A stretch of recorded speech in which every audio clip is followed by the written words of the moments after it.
Buongiorno a tutti amici, benvenuti in questo nuovo video. Oggi tenteremo l'impresa. Cambiamo gomma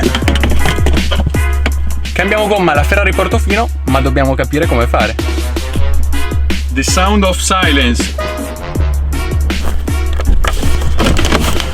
Ad aiutarmi oggi in questa impresa c'è Ricky. Ciao. Ricky, ce la possiamo fare? Certo che ce la possiamo fare. Allora, abbiamo due opzioni. Per mettere le gomme qua dentro possiamo o tirar giù i sedili oppure le carichità in moto? Sì. Come sì? Dietro. Per cui questa è la situazione.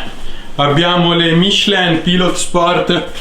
Un attimo, tiriamo prima via le moto. Via la bici. Hyper 950 SP, Caballero 500 flat track fuori. Ecco, queste sono le gomme Michelin Pilot Sport 4S. E guardate un po', 245 anteriore e 285 la posteriore, cioè è immensa. Prendiamo il telo per non sporcare l'auto. Mossettina magica, altra mossettina magica.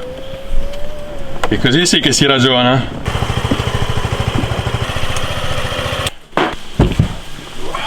Guardate la differenza tra queste e le Michelin Pilot Sport 4 SUV montate sul range, che sono immense. In realtà queste sono da 20 e queste da 21. Ok, sono riuscito a farcela. Grazie Ricky per l'aiuto, Prego. Ora l'impresa difficile sarà, guardate che bella, sarà metterle sopra la Portofino. Le manovre, quelle complicate, ci stanno bene. Siamo arrivati al garage. Ok, finalmente è entrato l'ibrido che va una volta sì e 10 no, e quindi stiamo ufficialmente andando elettrici. Yes. Ta-da! Pronti a liberare la bestia. Per cui la sfida di adesso, che è la cosa più dura in realtà, è capire se le gomme ci stanno qua dentro, perché sennò ci tocca andare dal gommista con due auto. Una gomma la mettiamo qua, le altre dove possono stare? Se io premo questo bottone magico, anche qua i sedili si tolgono. Solo che se una gomma la mettiamo qua non credo ci stiano, perché una poi la potremo mettere sul sedile, però diciamo che non credo sia proprio il massimo. Commentate qua sotto secondo voi quante gomme ci possono stare dentro la Portofino, ovviamente cabrio, e quindi potrebbero anche uscire, però forse dopo diventa un po' pericolosa la situazione. Tu cosa dici, Ricky? Un pericolo accettabile.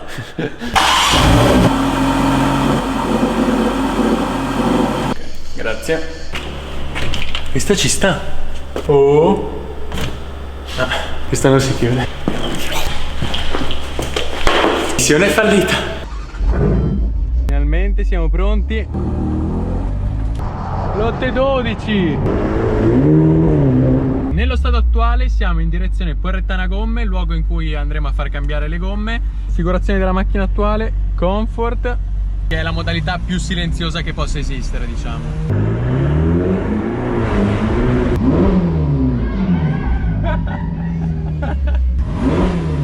Americani tipo in vacanza che si sono gasati di brutto e mi hanno chiesto di sgasare. Fase chiusura pre-lavaggio, perché la macchina è un po' sporca effettivamente.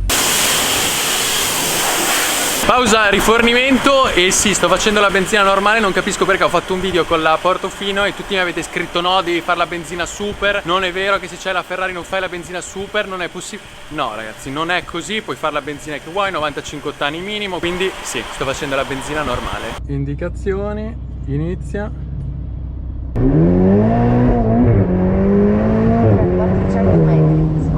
Arrivati. Come è andato il viaggio? Alla grande. Yes. Mi sento già a casa. E poi guardate lì su chi c'è che ci aspetta. Omino Michelin. Ho deciso che le prossime gomme che vado a montare sono queste qua, delle slick da pista. Non sarebbe male. Queste sono quelle da rally e queste da sterrato, sempre rally. Anche con le slick non sarebbe male, però non si può purtroppo, su strada non sono omologate. Quindi le gomme più performanti che ho trovato sono le Michelin Pilot Sport 4, perché le Cup 2, diciamo uno step sopra, più pista, non ci sono delle dimensioni della Portofino.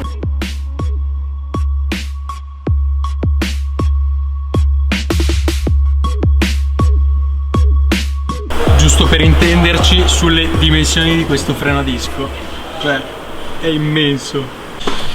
E mentre là montano le gomme vi faccio vedere un po' qua. Questa qua che è la gomma che abbiamo montato noi, Pilot Sport 4S. Per fare un po' di chiarezza, le Pilot Sport 4S sono delle gomme sportive stradali e che quindi si possono usare anche in pista. Se dovessimo fare una proporzione sono 80% strada e 20% pista. Direi quindi perfette per chi ha un'auto potente ma che comunque la utilizza molto su strada. E qua Michelin Cup 2, che è diciamo la versione più pistaiola che puoi comprare e che allo stesso tempo è anche omologata per girare su strada. Queste invece sono delle gomme più da pista, quindi se dovessimo fare un paragone sono 80% pista, 20% strada. Questo vuol dire che sono molto più performanti su asciutto, ad alte temperature lavorano molto bene e di conseguenza quindi si consumano anche un po' prima. Poi colgo l'occasione per andare al piano di sopra, dove subito ci aspetta l'omino Michelin. Ciao caro, il saletto d'attesa con vista sul cambio gomme.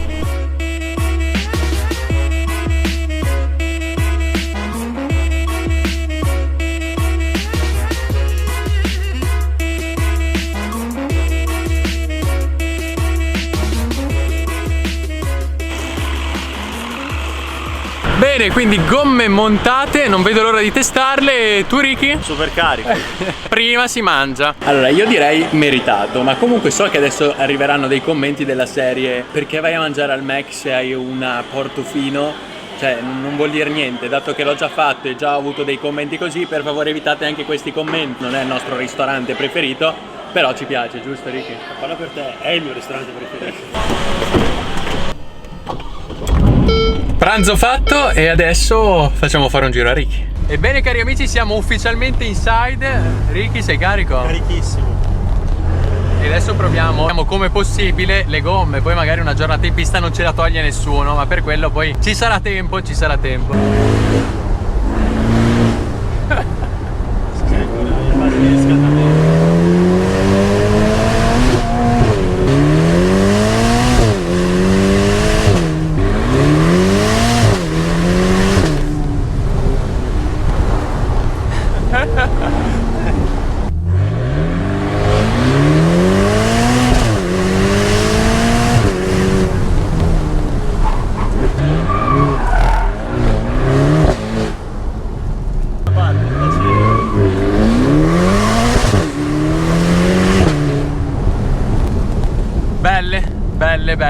Belle.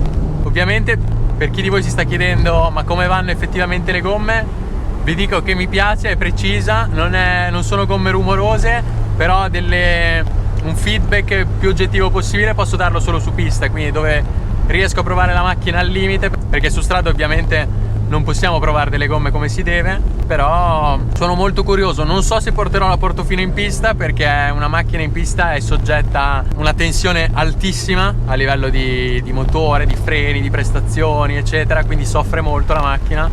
Però vabbè, mai dire mai, soprattutto mi interesserebbe capire, e guidarla di traverso sarebbe un gusto assurdo, ma proprio per molto tempo, non solo le uscitine leggere. E così cari amici siamo giunti alla fine di questo video. Spero che questo video vi sia piaciuto, commentate qua sotto cosa ne pensate e scrivetemi se avete qualche idea anche per qualche bel video, perché no. E detto questo, ciao a tutti amici, ci vediamo alla prossima col prossimo video. Ciao ragazzi, alla prossima. Non è stato tanto uno spreco andare con due auto a fare il cambio delle gomme, perché la Range aveva un problema al cerchio, avevo preso contro una specie di bidone e si era tutto macchiato il cerchio e non andava via con acqua o tutti i prodotti che avevo a casa, quindi ho chiesto gentilmente ai ragazzi di Porrettana Gomme se potevano aiutarmi a far tornare lucido il cerchio. Con un loro prodotto magico sono riusciti ottenendo questo risultato. Detto questo, vi ringrazio per la visione e alla prossima col prossimo video.